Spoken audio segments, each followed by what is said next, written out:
scared now that everyone will leave. This is my first interview ever, by the way. So Same I'm a little here. bit scared. Yeah, no, totally get that. This is my first interview, so we can be nervous together. It's gonna be a shared experience. Yes, for sure. Yeah, thanks for jumping in on this call with me this morning, because I know you said it's 9 p.m. for you, like 12 hours ahead. Mm-hmm. Yeah, it's August 26th, 9 p.m. Yeah, yeah, I'm just getting up like as of like 30 minutes ago. I'm glad that this was able to work out. But Yeah, me too. Me yeah. too. So, how are you?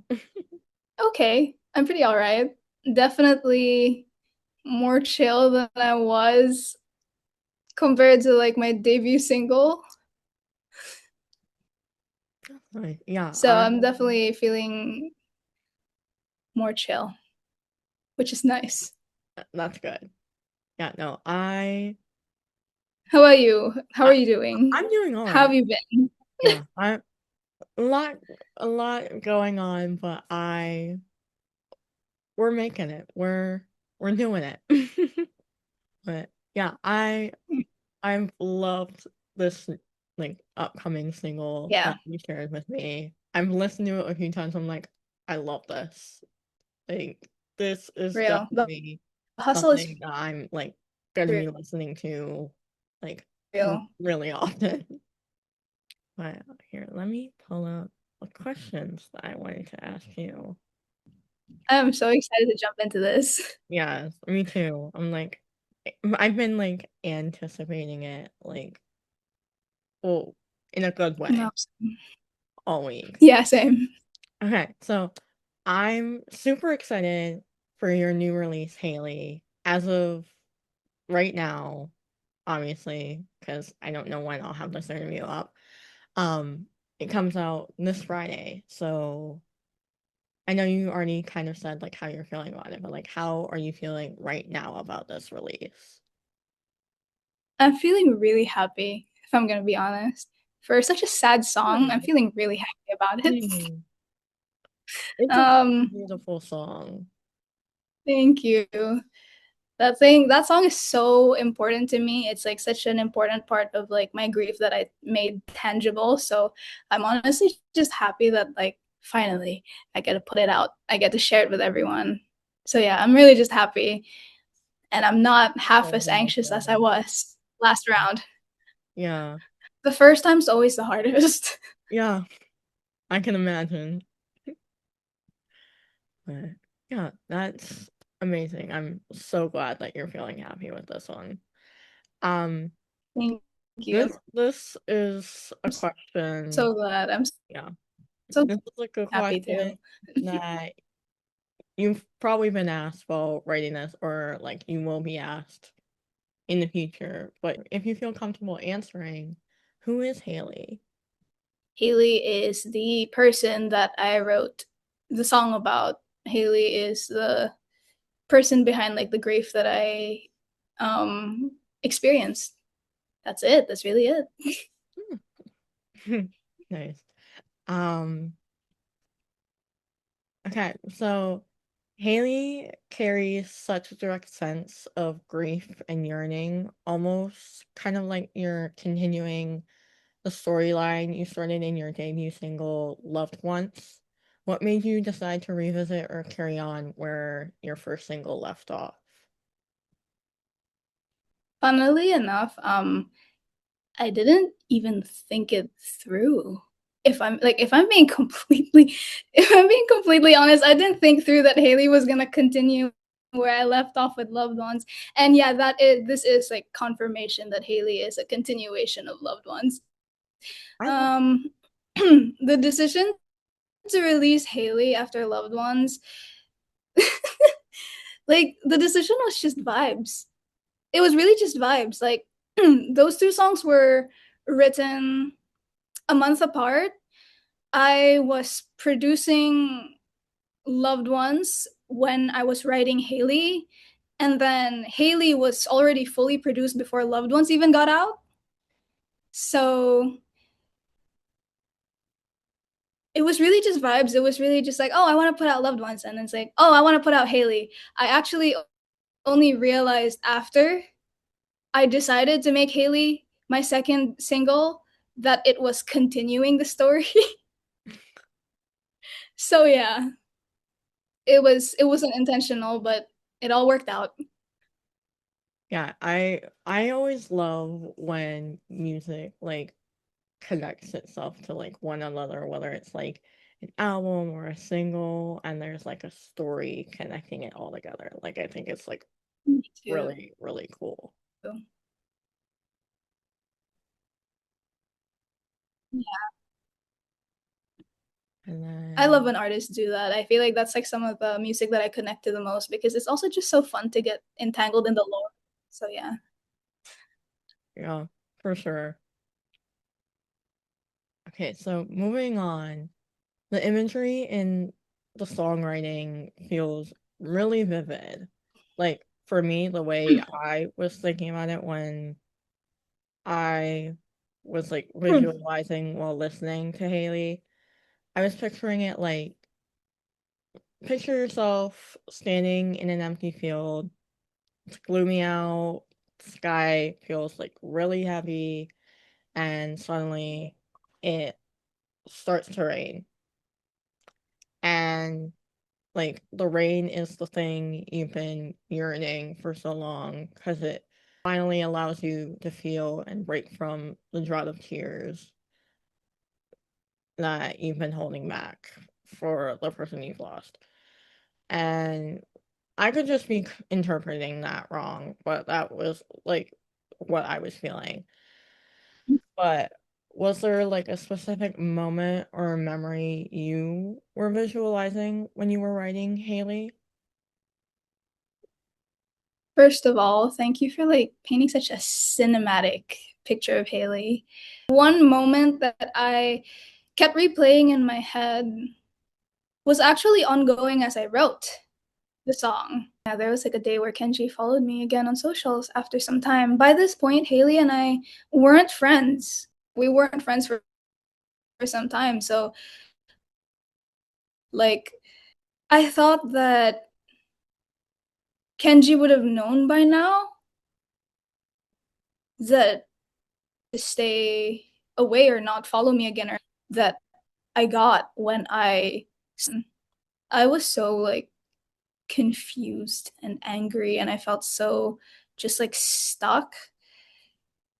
And then I started jumping from one assumption to another and spiraling downward.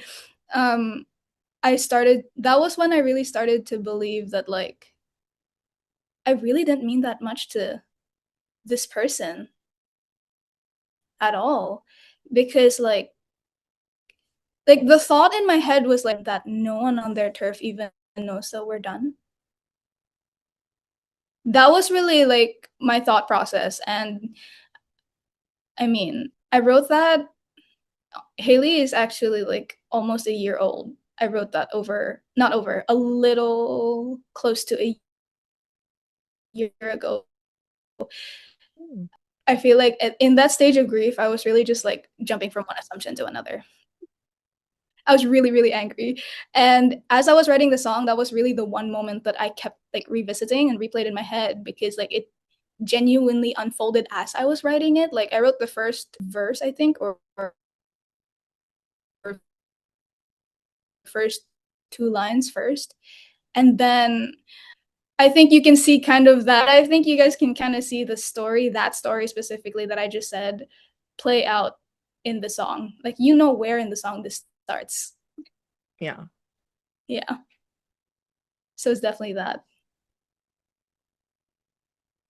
That's totally understandable with experiencing like that emotion with like that experience because if I'm being honest, I'd probably be angry too. But I was really crashing out. Valen crash out. So your songwriting and stripped back music production both have some inspiration and reminiscence of Conan Gray. What is it about Conan's music for you that created this inspiration? You have no idea how happy I am, first of all, that like you mentioned Conan Gray. He's like my favorite artist ever. He's been for like I think 7 or 8 years. I literally have a picture of him like there behind me. I love that. um, he's just there. He's just there watching us. I would say the one thing that like about Conan's music that really stuck with me is his honesty. Like when I boil it down to like one thing, it has to be the honesty. Like I realized that more recently, I think a few months back, that the songs of his that made me feel the most seen were the ones that were like insanely insanely honest, down to like the nitty gritty details of his experiences. I'm talking about like the specific dates, the names, the places, like the things. Him even like mentioning cologne, the smell of it, the specific things that he wore, the specific things that he did with these people. Um, those things, that honesty was like, is why I believe like his music feels so stripped down and honest and human.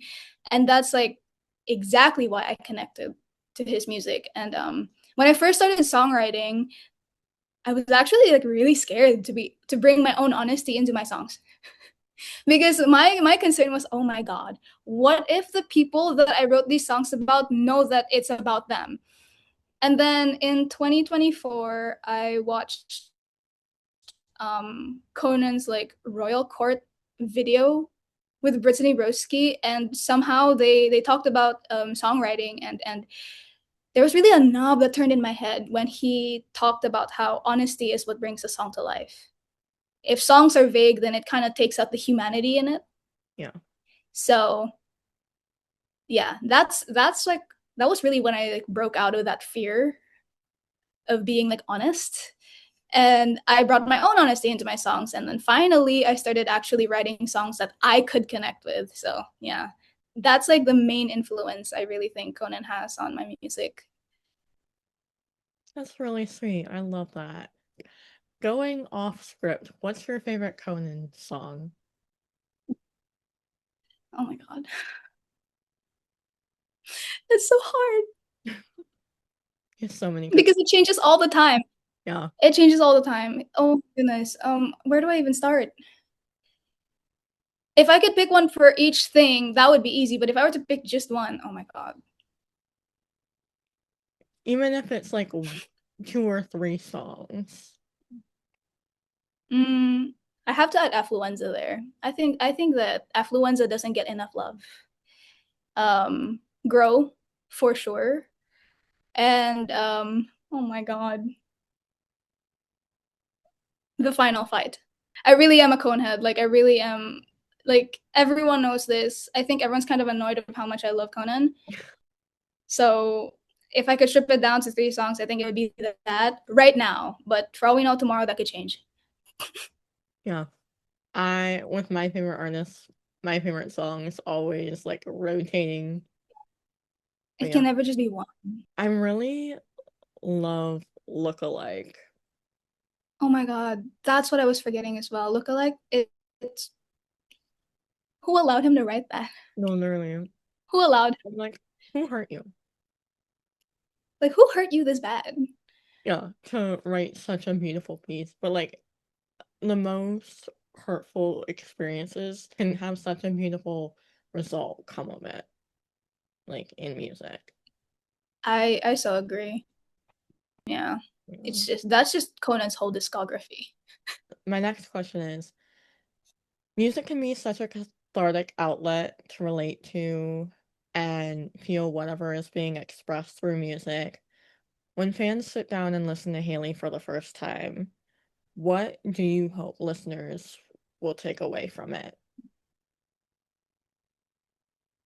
I would say like the one thing that I want people to take away from it, whether they listen to it for the first time or for the second or the 50th, is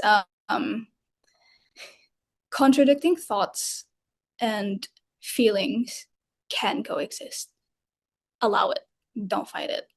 Like, you don't have to get rid of your anger to miss a person, to be angry with them. They can like sit beside each other. Hell, they can fuse. Are far from logical, are and are like in no way linear. They're like so complex and layered, and that's, I think, exactly what makes it so real. Like, we need to stop rationalizing what we feel and what we experience just to make sense of it. Sometimes it won't make sense, and sometimes we just have to let it not make sense. That's really what I want, like, people to get out of that, because honestly, Haley was my way of teaching myself that lesson, because I rationalized so much of my experiences throughout that. um and Haley was really like my breaking point, honestly, because I was just like, nope, I'm angry at this person. I don't like what they did. I'm really hurt. I'm really sad. I'm moping around, laying on my bathroom floor, but I also really miss them. And I even feel joy remembering some of like our fondest memories. But then I'm going to get sad in 5 minutes and I'm going to be full on sobbing because I miss them. And then it's going to go back to just being angry. And it doesn't have to make sense, and it can just be messy and complicated. And you don't have to like have one cancel out the other. Like, let them all just exist. Yeah, So like yeah, that's it. That's totally definitely okay it. to like have all those feelings. And I think society is just one of those like party poopers that is just like, oh, you can't experience those feelings. Like they're not justifiable, which I think that's a load of crap, in my opinion. Yeah, I'm with you on that, because human experiences make no sense. I think Yeah. that's kind of the beauty in it. I think that's kind of what makes it human. So you expect us to be robots? No, nigga, Real. I'm gonna be human. I love the way that you explain that because I will definitely be taking that into account and like thinking about that when I listen to the song again in Thing. probably today, tomorrow, when it officially releases on Friday Me and too. in the future. So But I'll excited I'll for. definitely Yeah, be like thinking so about excited. Thank you. I'm excited to relapse again listening to it. that. Yeah, have those emotions, have those feelings for sure. Mhm.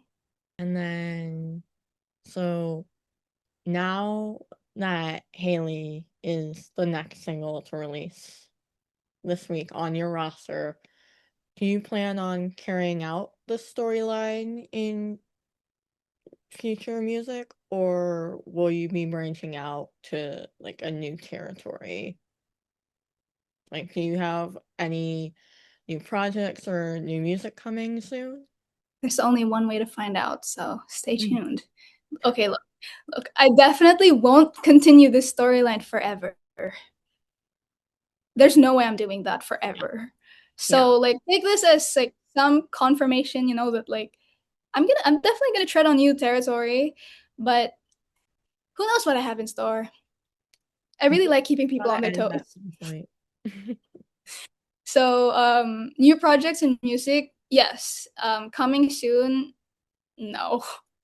I really want to use this as an opportunity to like talk about burnout, because can we destigmatize it? Can we please destigmatize it? Yeah. Um, I'm currently really burnt out with my music, so in the next few months, I'm gonna be taking a break. It's as simple as that. I'm neurodivergent and mentally ill, and I'm like super open about Same. that. Um, Same. twin, but yeah, like I'm really open about these things. It doesn't define me at all, but it influences my experiences, and that's like exactly why I'm so open about it. Like, I want to be able to admit as a musician that I'm burnt out and I need a break before I start releasing more music or I start on new projects. In this day and age, I feel like the music industry has such like high and fast expectations for, and especially for, starting out independent artists. And this might just be a hot take. This is really just what I believe, that we've almost turned into what feels like a fast fashion version of music. And I feel like, that if that 100%. makes sense. right? Like, Yeah, and this isn't even just limited to like, this isn't even just for the musicians. I'm talking about everybody in the music industry, you know? But it's like at the end of the day, we aren't machines, we are musicians. And it's especially difficult for those of us that are neurodivergent, mentally ill, and or disabled.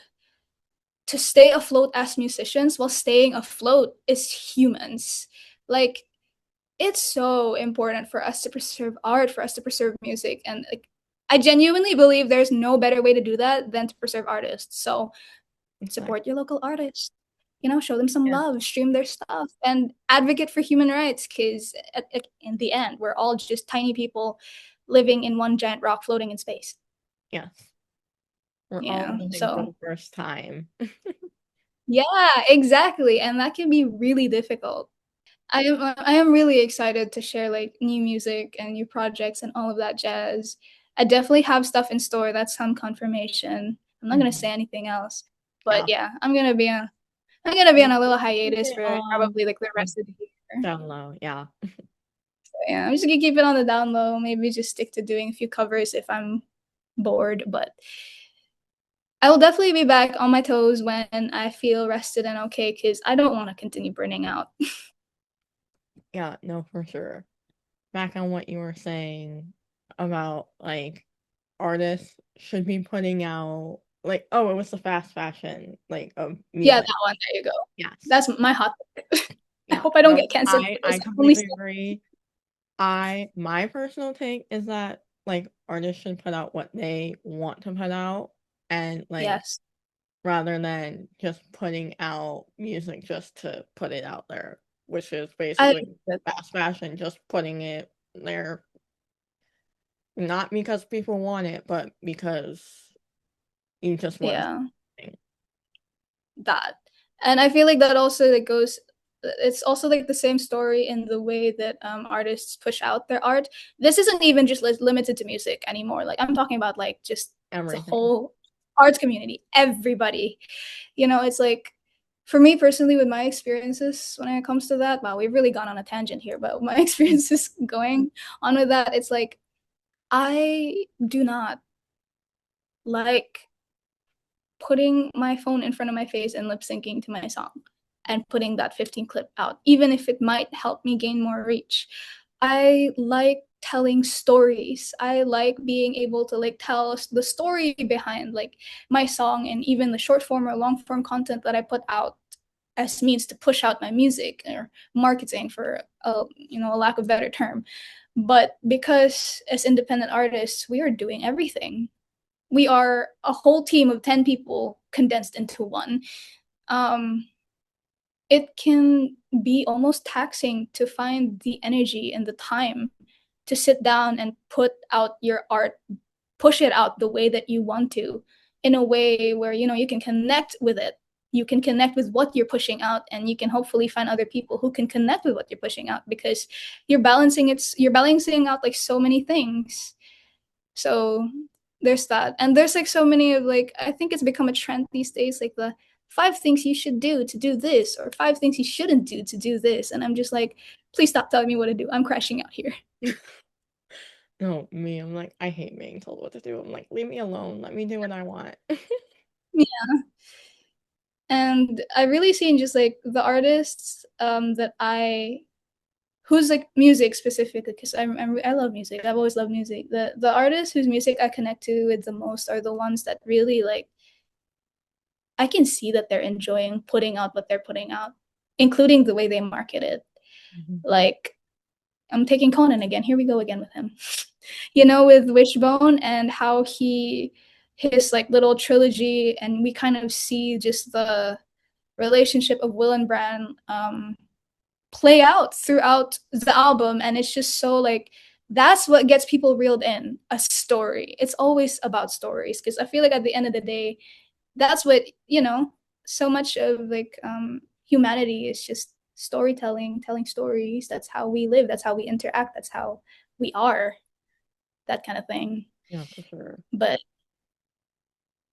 it can be hard as an independent artist when you're balancing everything else out. Yeah, that's totally understandable. So I'm gonna be on a hiatus. But when I'm back, there's gonna be stuff, and I'm so excited to share. I'm almost impatient. Enjoy that So there, hiatus because you deserve it. thank you. Oh, God. I've really enjoyed this conversation that we've had, and I don't want to take up any more of your time because I'm sure it's late there. So, as we wrap this up, for people who want to follow you in your music journey, where can people find you on socials and stream your music? On socials, I'm on TikTok, YouTube, and Instagram, and it's just at Claire's Cove. It's the same for all of it. And on music platforms, oh my gosh, can I even remember everything? There's Apple Music, YouTube Music. I'm on Bandcamp, Deezer, Spotify, SoundCloud. I think that's it. I'm on like 6 streaming platforms, and it's just Claire without an I. Cool. Well, thank you so much again for taking the time to chat with me, Claire, and for sharing your story. I'm so honored to have you as our first interview. And to my verified fangirls and music lovers, you can stream Haley on all music streaming platforms as of August 28th. And I'll see you on the internet. Happy listening.